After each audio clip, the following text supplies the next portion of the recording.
So all living organisms are made up of cells. Cells make our organs, our tissues. They create everything. So every cell has instructions. It has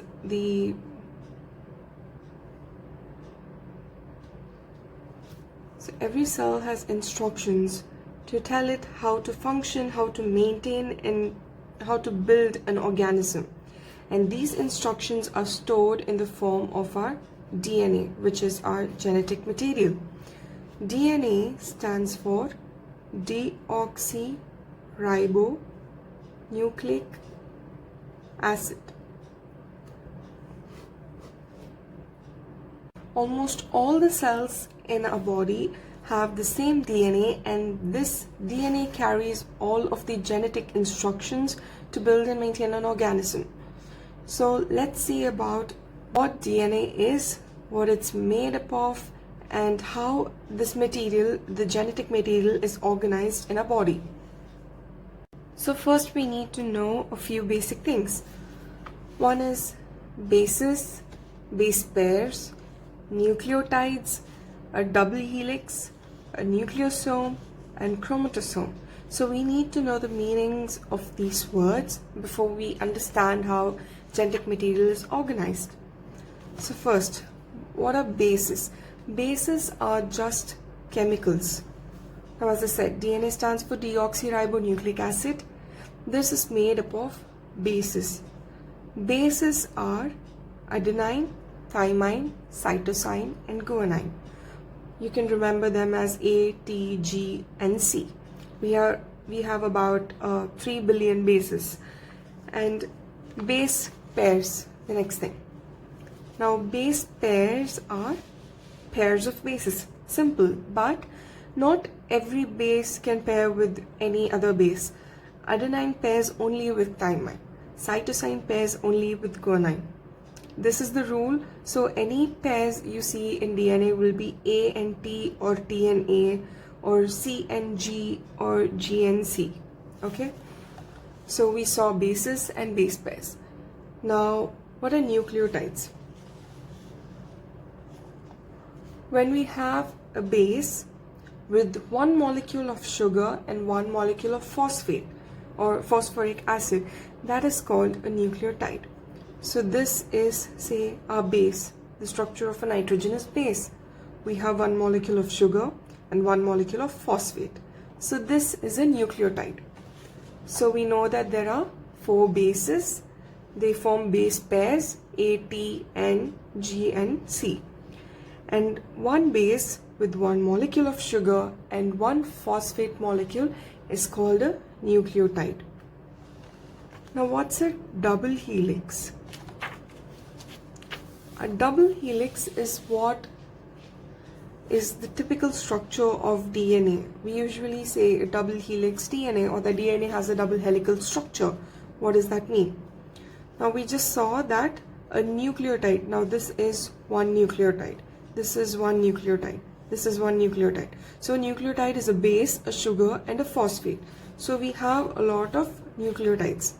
And we saw in base pairs that adenine pairs only with thymine, guanine pairs only with cytosine. So that is the rule that's followed here as well. So A pairs with T, T pairs with A, C pairs with G. Okay, so we have base pairs or nucleotide base pairs.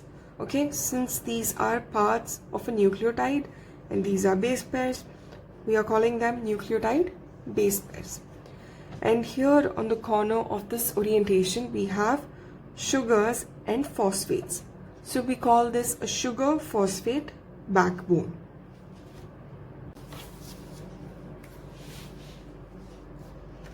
Now to simplify this, assume that these are the sugar and phosphate backbones. Of course, these are never separate.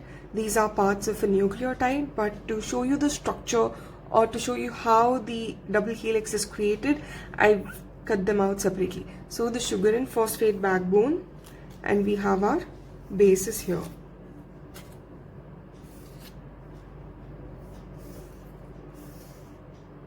Okay, so this is how the structure looks right now. So we have our sugars and phosphates, and we have the bases. So the sugar phosphate backbone and the bases. Now the same thing when in the shape of a helix. Of course, this is not going to be anywhere close to what a DNA looks like, but just to make you understand. So we have the sugar and phosphate backbone with the bases, and this would be the double helical structure. It's a helix, and this is how DNA is often portrayed in any images. So now that we know about the double helix, we need to know about something called histones and a histone octamer before we proceed to nucleosomes and chromatosomes. So what are histones? Now histones are just proteins. These are proteins. They are the fundamental protein units of nucleosomes. They help in chromatin organization and gene regulation. Now what is chromatin? I will come to that at last, but for now you just need to know that histones are a part of nucleosome and that they are proteins.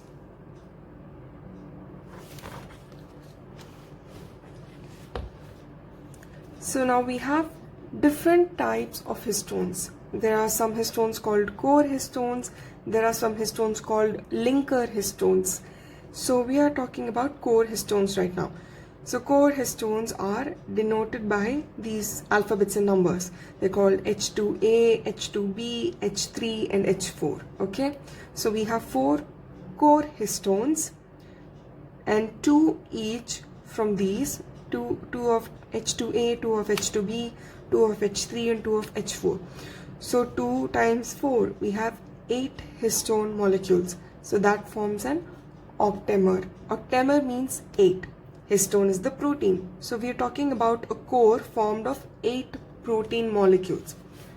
So here we have H2B, H2B, H2A, H2A, H3, H3, H4, H4. Okay. So these histone molecules together, they form an octamer. 8 histone molecules. Now, along with this, we are adding 146 base pairs of DNA. We saw that this is one base pair. This is one base pair. So like this, 146 base pairs of DNA. Now some references say 147. The one I saw said 146. So 146 base pairs of DNA, they're like a strand. So assuming that this is the strand of DNA and that this is the histone octamer, we add these two and we get a nucleosome. So nucleosome is nothing but 146 base pairs of DNA wrapped 1.65 turns around a histone octamer. We have a core made up of 8 proteins which is wound 1.65 times by DNA, by 146 base pairs of DNA. This is what is called a nucleosome. And the size of this is approximately 10 nanometers. The width or the diameter, that is called 10 nanometers. Now what's a chromatosome? Chromatosome is a nucleosome with an H1 histone. I said before that there are 2 types of histones. We have core histones and we also have something called linker histones. H1 is a linker histone. It links it. So we have a nucleosome and an H1 histone. Now theoretically speaking, a chromatosome actually has 166 base pairs of DNA. Okay? And it's wrapped 2 times, 2 full turns around the histone octamer. Okay, so a chromatosome has 166 base pairs of DNA wound 2 times around a histone octamer linked by one H1 histone. So now I hope you have an idea of what this was.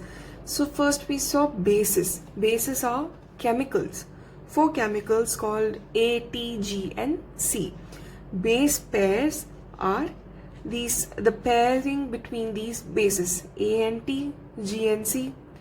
Nucleotides are bases with one molecule of sugar, one molecule of phosphate.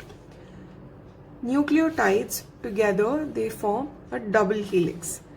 Now this double helix is our basic structure of DNA, right? So this double helix along with a histone octamer, that is our DNA strand with the histone octamer, that forms a nucleosome. And the nucleosome with a H1 histone forms a chromatosome. So we have four bases. These bases form base pairs. The base with sugar and phosphate is called a nucleotide. These nucleotides form our helix. The DNA strand along with histones forms a nucleosome. The nucleosome with NH1 histone forms a chromatosome. Coming to some basic definitions. What is a gene? A gene is a small section of the DNA chain. The definition of gene actually keeps varying from every research article to the other, and most textbooks have a vague definition of what a gene is. So this was the best one that I could find that made sense to me. So a gene is small sections of the DNA chain. So if we have a DNA chain, a section of it could be a few base pairs to a lot of base pairs. So say I'm taking 3 base pairs. So this could be one gene. So it could be a few hundred bases to more than 2 million bases. And in humans, we have about 20 to 25,000 genes. This was found after the Human Genome Project. So we have about 3 billion bases and about 20 to 25,000 genes.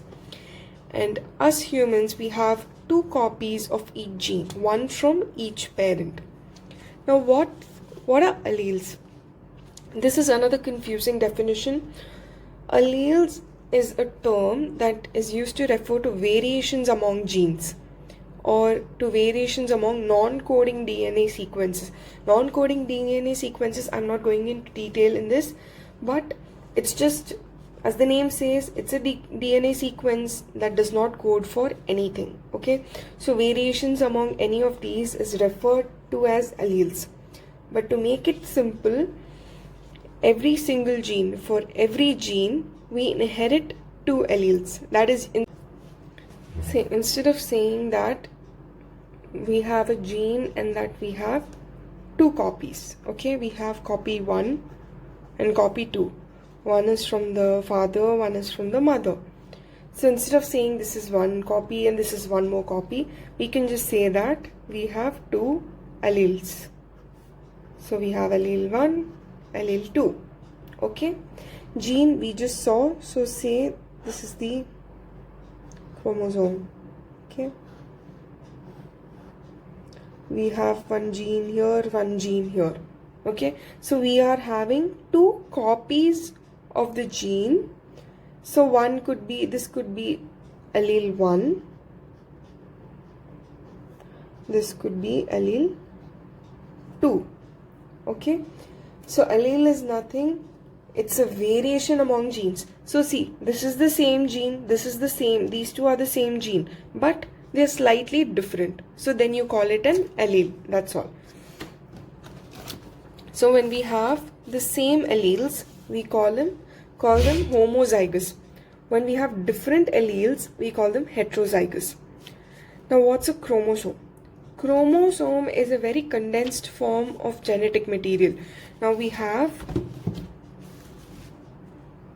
saw that we have bases and then they become base pairs, we get nucleotides. Okay, the nucleotides then they form the DNA helix and everything. Then the DNA strands with the histones, we get nucleosomes. Okay, the nucleosomes, they form chromatosomes. Now that nucleosome we saw, it was something like this, right? So we had 8 nucleosomes and one strand of DNA around it. This was a nucleosome. So like that, imagine a lot of nucleosomes. Supposing this is one nucleosome, this is one nucleosome. So like that, a lot of nucleosomes. So it looks like string with beads, right? Beads on a string configuration. So like that, a lot of them together wound up. I told you that one nucleosome, its diameter is about 10 nanometer.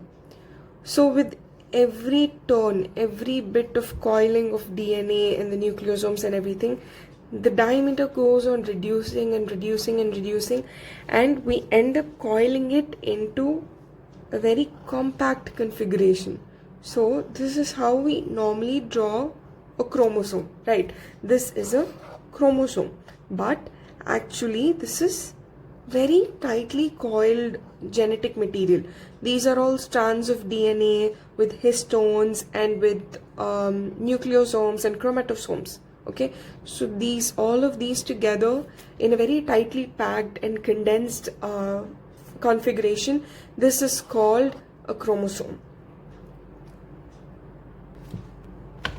So we have 23 pairs of chromosome, and this chromosome is visible under light microscope. Now there's something called ploidy. Before you look here, look at this. We have something called ploidy. Ploidy is the number of sets of chromosomes within the nucleus. So if any cell has one set of chromosomes, it's called haploid. When it has 2 sets, it's called diploid. So haploid would be this. Say this animal has only 2 chromosomes and it has only one of each. So it's called haploid. Another animal, it has 2 pairs of chromosomes, but it has 2 of each. Sorry, it has 2 pairs of chromosomes. So it's called diploid. Now in humans, we have 23 pairs, meaning 46 chromosomes. So we are having pairs. Remember, ploidy does not mean 1 or 2 or how many chromosomes are there totally. If you're having anything, no matter the number of chromosomes, if you're having everything in pairs, the ploidy is 2. If you're having everything single, the ploidy is 1. If you're having more than 2, it's called polyploidy. Okay, so anything, if you have 3 here, instead of this, if we have 3 chromosomes, then this becomes polyploid. So it's not the total number of chromosomes that matters. It's about how they are arranged. They are in pairs or they're single. So in humans, we have 23 pairs. Pairs means diploid. Okay. So when you say diploid, it's represented as 2n. Okay. So 2n is equal to 46 chromosomes.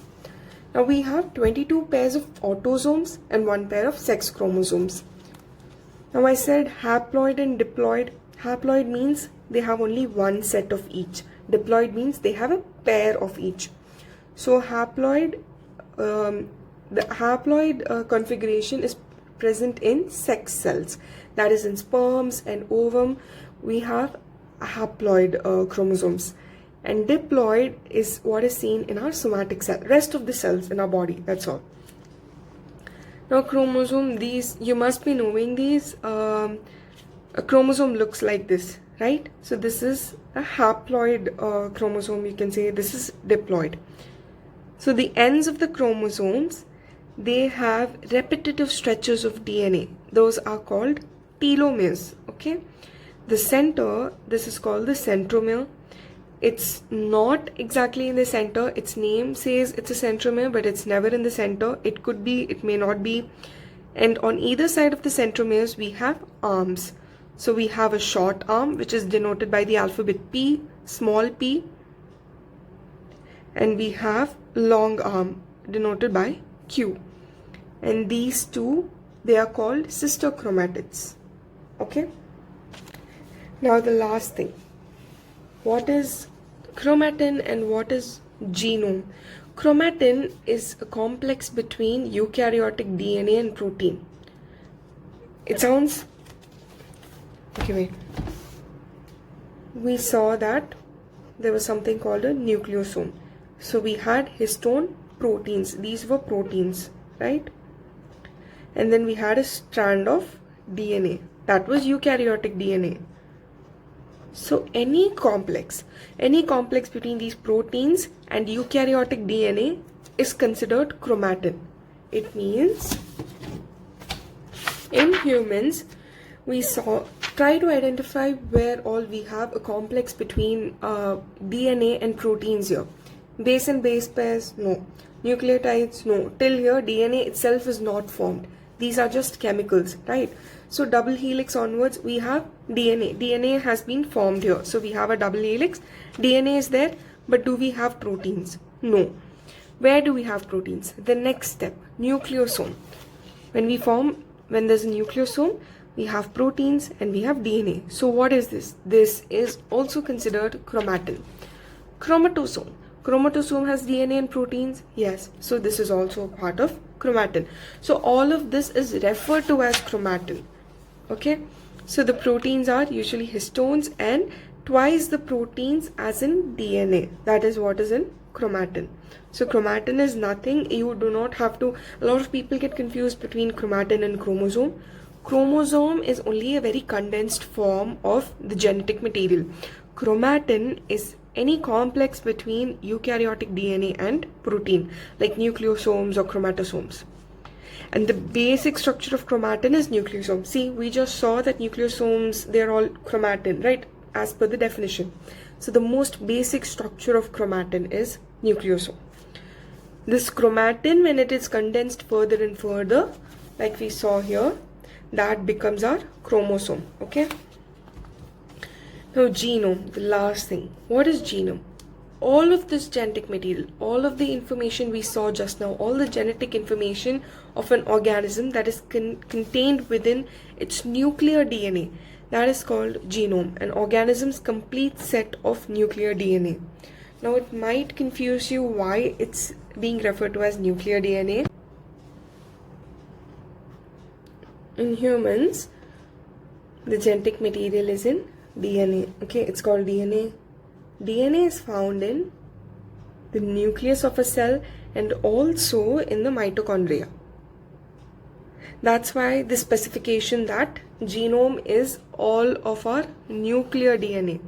So the organism's complete set of DNA contained within the nucleus is called the genome. So I hope now you have an understanding about how genetic material is organized, but let's just give it a quick run through. We have bases. Bases are A, T, G and C. Okay, these are our bases. Then we have something called base pairs. Adenine and thymine, cytosine and guanine. These are the only chemicals that pair together. Now bases, when there's a base with one molecule of sugar and one molecule of phosphate, this is called a nucleotide. And lots of nucleotides together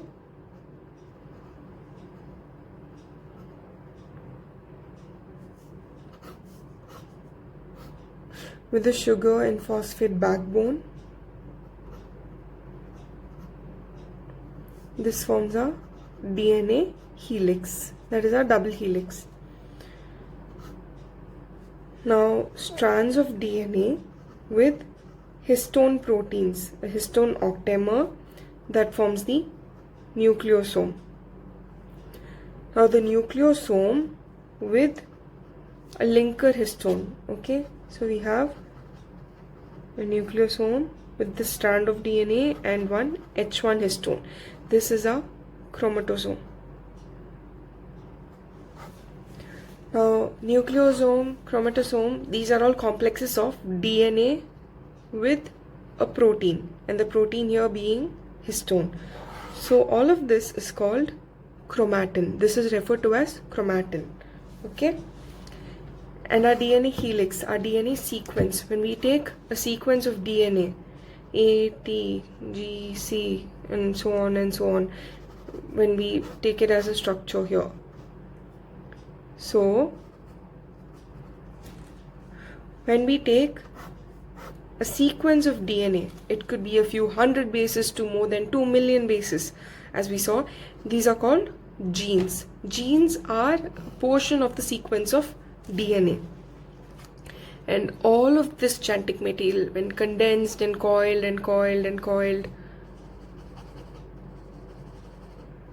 it becomes a chromosome, which is seen under a light microscope. And all of our nuclear DNA content, all our nuclear DNA, the complete set of it is called the genome.